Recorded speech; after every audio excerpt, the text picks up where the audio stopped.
পাড়ার কোনো ভদ্রলোক, ভালো লোক, শিক্ষিত লোক, মার্জিত লোক ভারতীয় জনতা পার্টি করে না। যত দু নম্বরই মদ মাতাল গাঁজাখোর পাতাখোর সব দেখবেন বিজেপিতে। পাড়ার কোনো শিক্ষিত লোক, ভদ্রলোক বিজেপি করে না, যত দু নম্বরই মদ মাতাল গাঁজাখোর পাতাখোর সব বিজেপিতে। এইভাবে আপনাদের আক্রমণ করছে। এটা কোন পাতাখোর আপনাকে বলেছে? এটা কোন মাতাল আপনাদের বলেছে?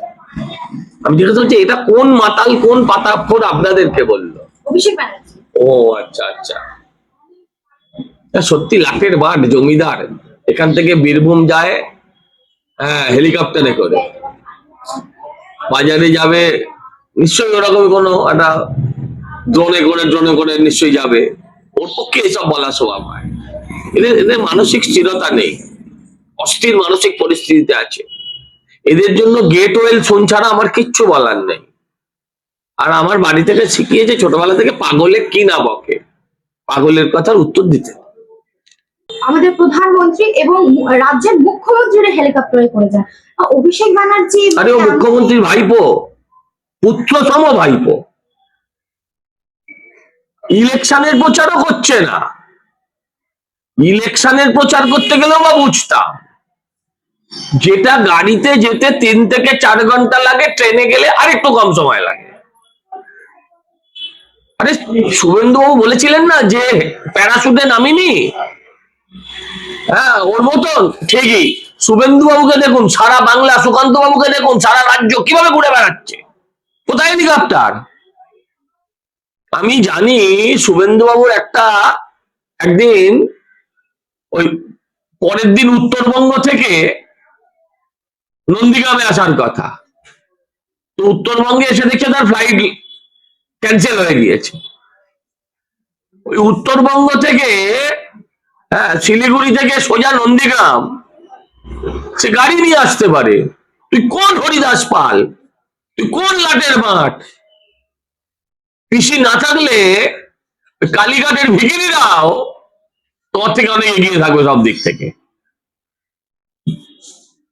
বিজেপি করে পাতাখোর, বিজেপি করে গাঁজাখোর, মানে 2,33,00,000 মানুষকে উনি গাঁজাখোর পাতাখোর এইসব বলে অপমান করলেন।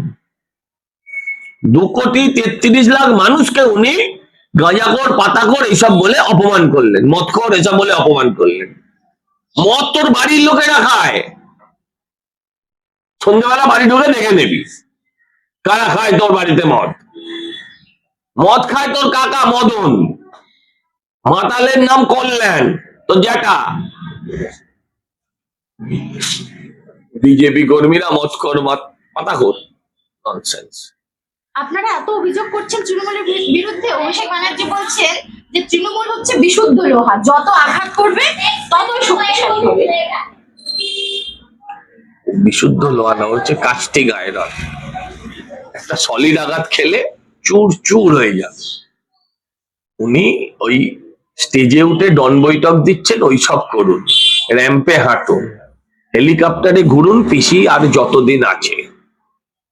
দয়া করে রাজনৈতিক কথা বলবেন না, অসম্মান করলে অসম্মানিত হতে হবে, এটা কিন্তু মাথায় নিয়ে চল। অন্যদিকে দেখা যাচ্ছে ভগবান শ্রীকৃষ্ণ ও শ্রী রামকৃষ্ণ পরমহংসদেবের মধ্যে গুলিয়ে ফেলেছেন মুখ্যমন্ত্রী, তারপরে তিনি আবার লক্ষ্মীর পাঁচালী। আচ্ছা একটা কথা বলবো।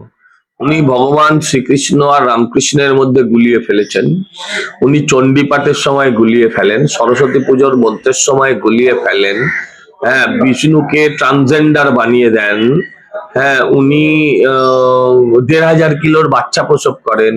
আচ্ছা আপনি বলুন তো, এই সরস্বতী পুজোর মন্ত্রটা শক্ত না উনি যেটা বলেন লা ইলাহি কি বলেন, যেগুলো বলেন সেটা শক্ত? আপনি আমায় বলুন, উচ্চারণ করা বলা ওটা কিন্তু কখনো ভুলন, ওটা কিন্তু উনি কখনো গুলিয়ে ফেলেন না, ওটা কিন্তু একদম পারফেক্ট। আপনার মনে হবে যে জামা মসজিদের ইমাম হয়তো আজান দিচ্ছেন, এত সুন্দর বলেন ওটা। তাহলে হিন্দুদের ক্ষেত্রে গুলিয়ে ফেলেন কেন? আপনারা ভাবেন গুলিয়ে ফেলেন, আসলে আপনাদের গুলিয়ে দেয়, একটা সমাজের কাছে বার্তা দেয়, দেখ আমি রামকৃষ্ণ আর শ্রীকৃষ্ণকে নিয়ে কিরম খিল্লি করলাম, দুজনকে এক গ্লাসে গুলে দিলাম, এসব বোঝান উনি। এটা যদি আপনি বুঝতে না পারেন সেটা আপনার ব্যর্থতা। তিনি তো বলছেন আমি বিজেপিকে জবাব দেবো না, আমি আমার যুবশ্রী, শিক্ষাশ্রী, সৌভাগ্যশ্রী, শিক্ষাশ্রী, এগুলো জবাব দেবো। শিক্ষাশ্রী একটা স্কুলের সামনে গিয়ে বলুন না শিক্ষাশ্রীটা থেকে আছে, চলুন। রোজ তো শিক্ষকদের দেখতে পাচ্ছেন, তারপরও শিক্ষার কি হতশ্রী অবস্থা দেখতে পান না? যুবশ্রী, যুবকদের আপনি উদ্দেশ্যে বলছেন বউদের বলবে ঘুগনি বানিয়ে দিতে। আপনি অগ্নিকন্যা থেকে ঘুগনিকন্যা হতেই পারেন, কিন্তু তাই বলে শিক্ষিত বেকার যুবকরা ঘুগনি বেচবে, এই অসম্মান করা যুবশ্রী। আপনি কন্যাশ্রী দেন, আর কন্যারা রেপ হলে বলেন সাজানো ঘটনা। আপনি কন্যাশ্রী দেন, কন্যারা রেপ হলে আপনি বলেন মেয়েটা প্রেগনেন্ট ছিল কিনা দেখতে হবে,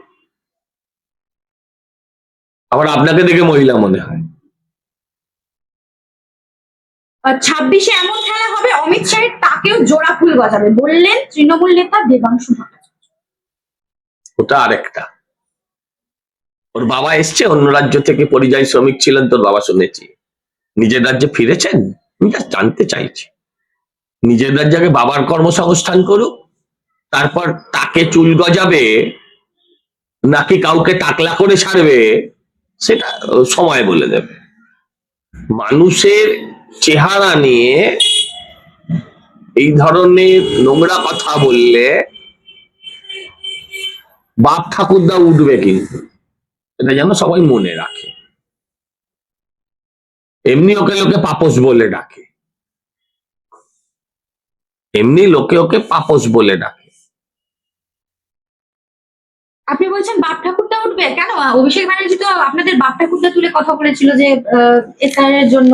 ও তো অনেক উচ্চ বংশের ছেলে, ও তুলতে পারে, অনেক উচ্চ বংশের খোঁজটা পেলেই বাকিটা আলোচনা। চলুন।